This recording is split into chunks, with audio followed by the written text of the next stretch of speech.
Hello and welcome back to Something Z, and welcome to What If Deku Was a Demigod Part 1. And because there's nothing to say, let's jump into the video in 3, 2, 1.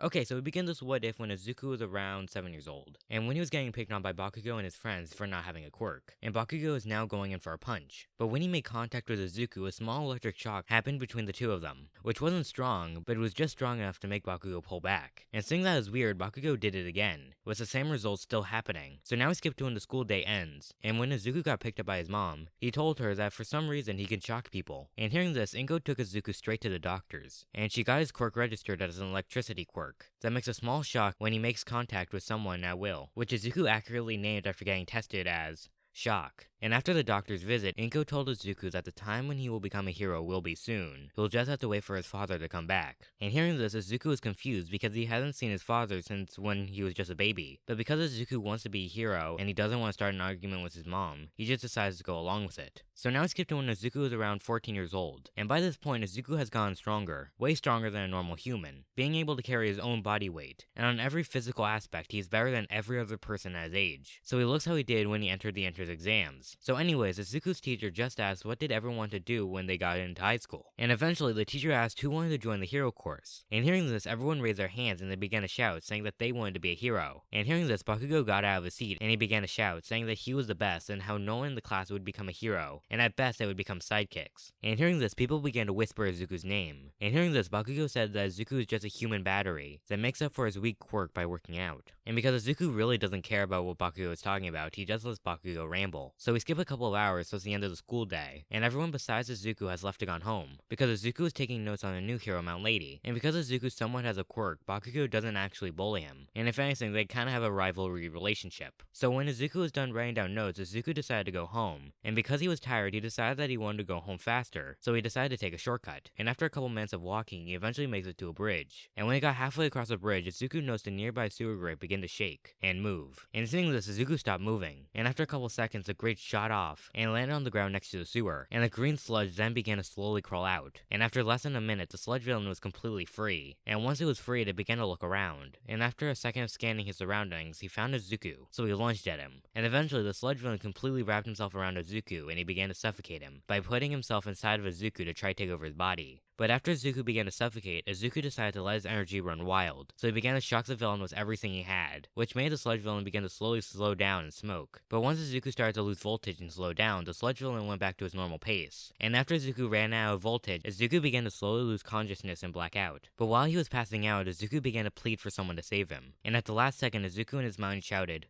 "Dad, please help me." Then before Izuku blacked out, a strike of lightning hit the two, which was strong enough to break through the bridge above them, making a hole that had an area of a couple feet. And with the power of the lightning, the sludge villain passed out, along with Izuku, making him begin to lose his shape and form, so he began to become a puddle on the floor. And before Izuku passed out as well, Izuku saw a figure of a man that looked somewhat familiar. But before he could actually see anything, Izuku passed out. And when Izuku woke up, he found himself on a couch hours later, to the point where the sun has already gone down, and his body was sore with his lungs somewhat still burning from the leftover sludge in his lungs, which wasn't a lot, but it was still uncomfortable. And his clothes were also tattered and scorched. Also on the TV in front of him, there was news coverage on the strike of lightning that hit the bridge, with All Might talking about how when he got there was only one person injured, and that was a sludge villain who was already put into custody. But before Izuku could watch anymore, the TV got turned off, and when Izuku looked over, he saw his mom with a man standing right next to her. And almost immediately, Izuku remembered what he saw at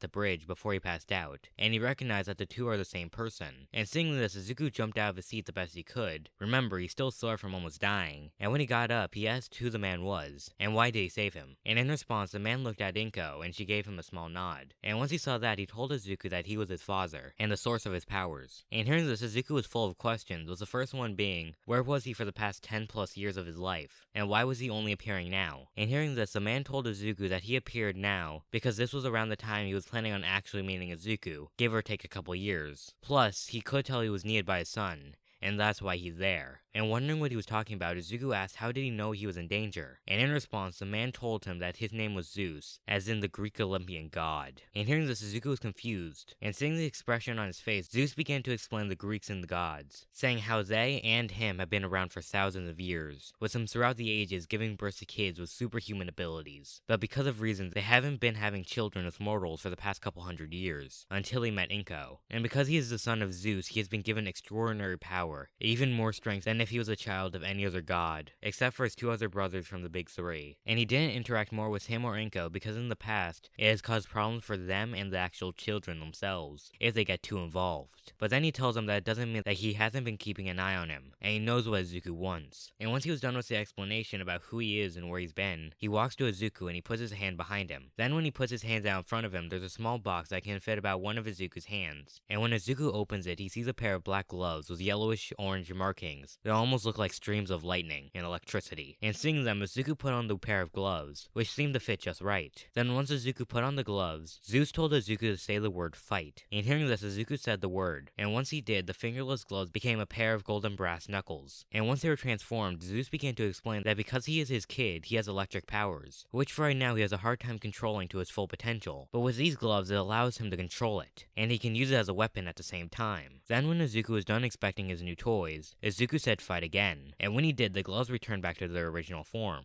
Then when Izuku's gloves returned back to normal, Zeus told Inko and Izuku that he must be going, since he has given Izuku his explanation and his gift that he's been saving for him. So he began to get up and leave. But right after he got up, he pulled out a piece of paper from his pocket, and he gave it to Izuku. And on the paper was an address that was a bit of a distance away. Then once Izuku read it, Zeus told Izuku that if he really wanted to become a hero and hone his natural born abilities, he should go there starting tomorrow. Then he warned Izuku and Inko to look away. And once the two closed their eyes, there was a bright flash of light. And once it was gone, the two opened their eyes. And when they did, Zeus was gone. Okay, so now we skip to the next day. And when Izuku woke up, he got quickly dressed, which also means he put on his new gloves. Then he grabbed the piece of paper from his dad, then he ran to where the paper told him to go. And after around an hour later, Izuku got to the middle of a nearby forest. And after walking down a long paved dirt path, Izuku finally got to a shack with statues of Greek demigods and monsters around the courtyard. And after looking around at the statues for a couple minutes, Izuku walked up to the front door and he began to knock. And after a couple seconds, the door slightly moved, making it so only the person's face was able to be seen. And when the person's face was shown, Izuku saw a guy with long brown hair and a long curly beard, who was a lot taller than Izuku, with him being around 8 feet tall. And once the man looked at Izuku, he asked the young man what he was doing at his door, and that he's most likely a long way from home if he's from the big city. And hearing this, Izuku showed the guy the piece of paper his father gave him, and he told the guy that his father told him to come here to train. And hearing this, the man's face stiffened, and he asked Izuku what was the name of his father. And when Izuku heard this, Izuku shouted that his father was the Greek god Zeus. And once he said that, a light appeared over his head, which made the guy's eyes widen.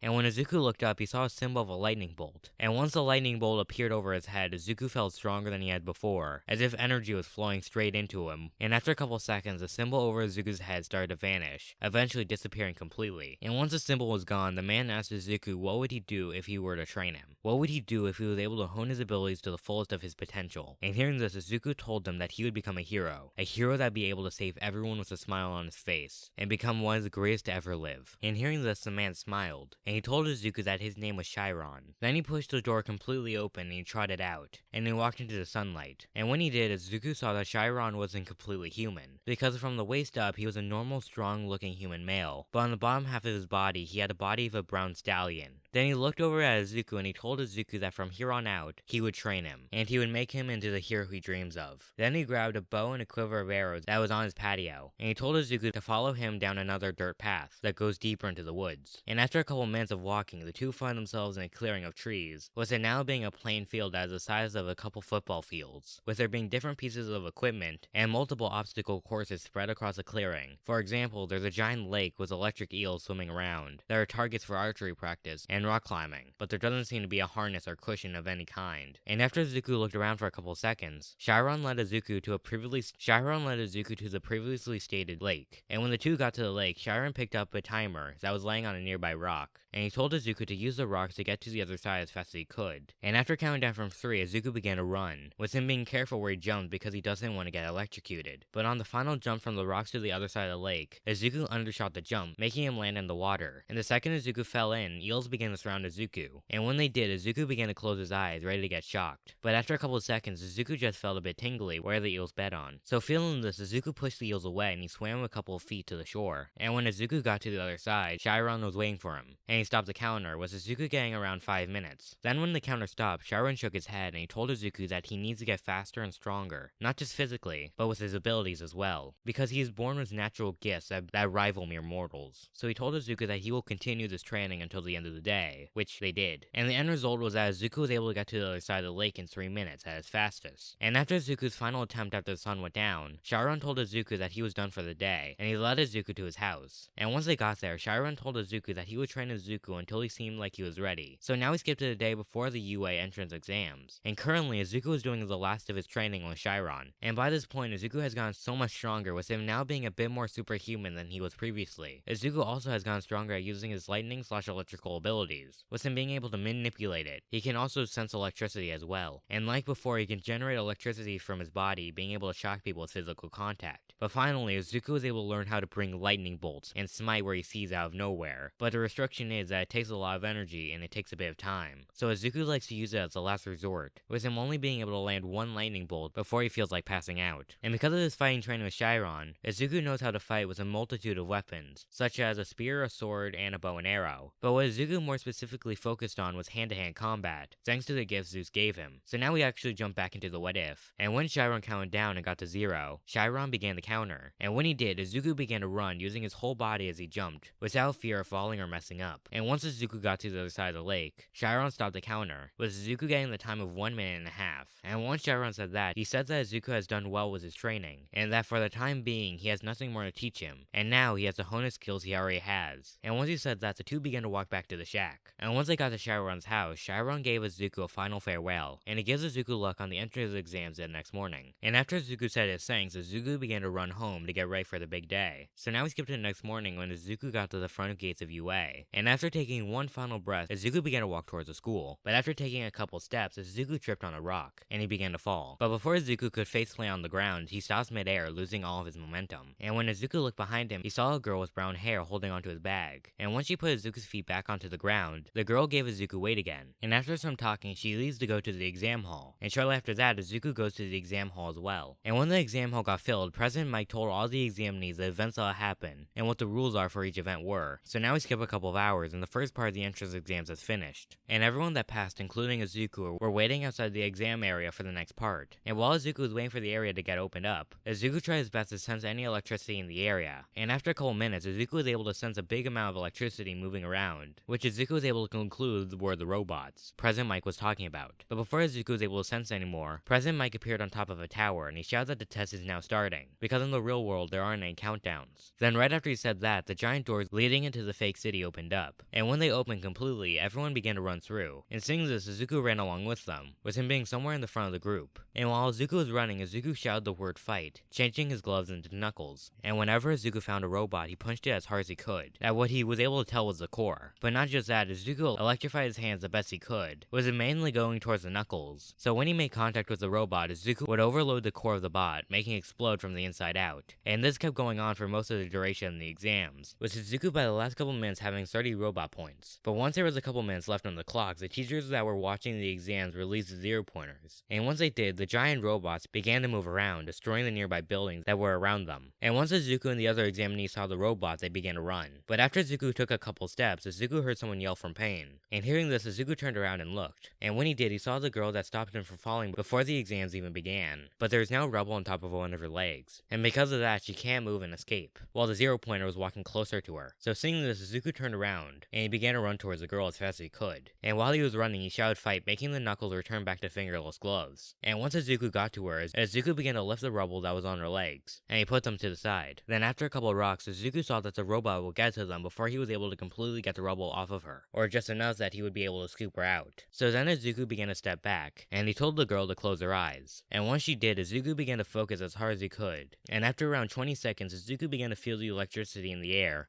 get even stronger. Then Izuku began to feel pain in his stomach, with it being as if he got punched in the gut. And once Izuku felt that, a bright flash of light appeared in front of and around Izuku, covering most of the area around him, because a bolt of lightning appeared and struck the chest of the 0-pointer, with circuits and wires melting immediately. And there were scorch marks from where the bolt of lightning made contact. And because of the wires that had melted, the robot got severely damaged, making it go from a walk to a crawl. And the robot's bright red eyes are now flashing, because it is constantly turning off and on again. Meanwhile, while the robot was trying to function, Izuku was on the ground ground because of the pain that was in his stomach, and because he had lost a lot of his energy. But even with these feelings, Izuku walked over to Ochako, and he began to slowly move the remaining rocks around Ochako's leg. And once she was free, the two used each other for support, with them both wrapping their arms around each other's shoulders, and they began to walk with their 3 functioning legs. And while they're walking, the two talked to each other, doing introductions. And with that, Izuku learned that the girl he just saved was Ochako. But after getting that much information, an alarm rang throughout the entire fake city. Then President Mike spoke throughout the speakers, saying the exams are now over, and that they can go home now. And he says that if you are injured, go to the health center so you can get healed. And hearing this, the two split off, with Ochako going to get healed and Izuku going home. So now we skip a couple days, and Izuku got his results by letter. And when he opened the letter, he saw All Might, who told him that he did good on the entrance exams, and that he actually got tied for first place in the final part of the exams, with an examinee by the name of Katsuki Bakugo, with a total of 77 points. Because not only did he just get 30 points from beating up the robots, but he got an additional 47 points from running head-on to save the girl, and doing an act of making the bolt of lightning, because it was an act of saving someone while risking his own well-being. And once All Might was done talking, he said, "Welcome to the Hero Academia." Then right after he said that, the video message turned off. So now we skip to the first day of UA, and when Izuku opened the door to Class 1A, the first thing Izuku saw was the guy with glasses he recognized from the entrance exams, and Bakugo arguing about Bakugo having his feet on his desk. And seeing this, Izuku walked over to an empty desk and he sat down. And when he did, the guy with glasses sped walked over to Izuku and he gave him a loud introduction, telling Izuku that his name was Tenya Ida.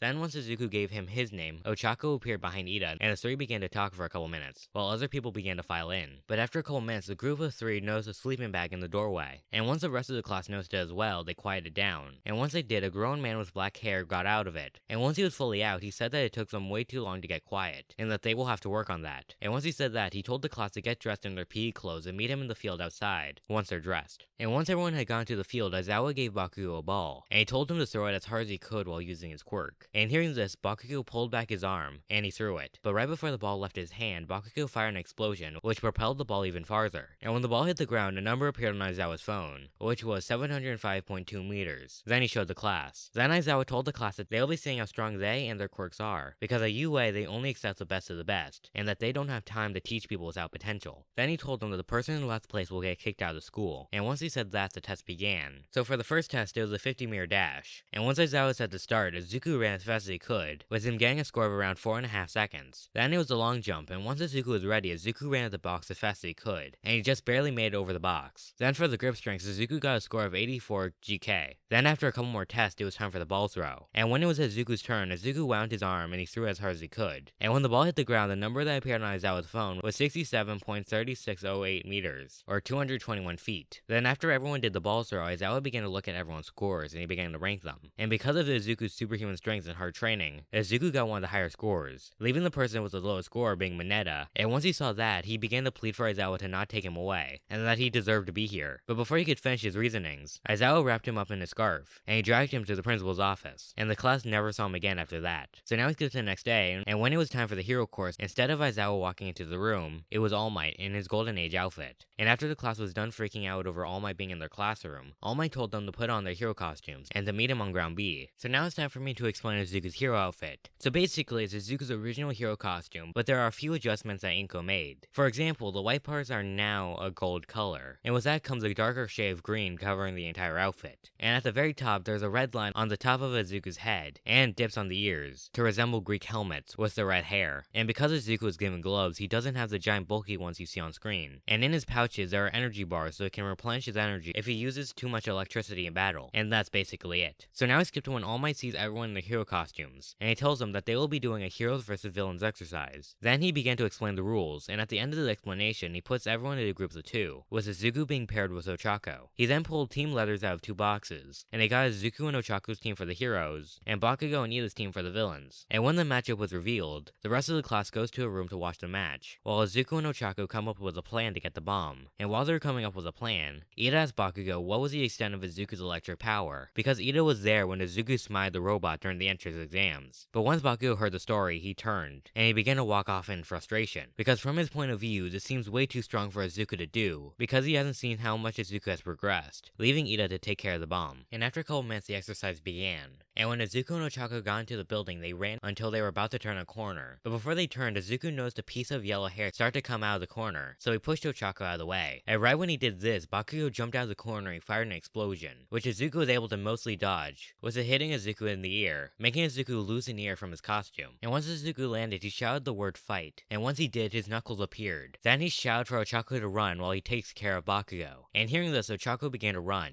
And seeing this, Bakugo turned to try to attack. But before the attack landed, Izuku was able to hit Bakugo in the side with a knuckle. And while he was making contact, Izuku put a small amount of electricity inside them, making Bakugo get flung a couple feet, and he landed on his back, allowing Ochako to run off. And when Bakugo landed, he tried to get up, which took him a couple of attempts because of the electricity Izuku put into his body. And because of that, he also has a tingling feeling throughout his entire body, and he had a difficult time moving. But once he got up, the two began to fight, with Bakugo trying to attack Izuku with explosions, while Izuku tried to hit Bakugo to infuse more electricity into him. Because if Bakugo has more muscle spasms and isn't able to move his body, Izuku would be able to easily capture him, rendering him as out. And the reason Bakugo was using his explosions was because it was a way to not only attack Izuku, but it would allow him to block Izuku and keep him at bay. And even if Izuku was able to attack, he would use his explosions to get out of the way. But after a couple minutes, Izuku was finally, after getting burned a couple of times now, making his costume have chunks missing from the mask and the arms and legs, was able to punch Bakugo in the gut, with his knuckles covered in electricity,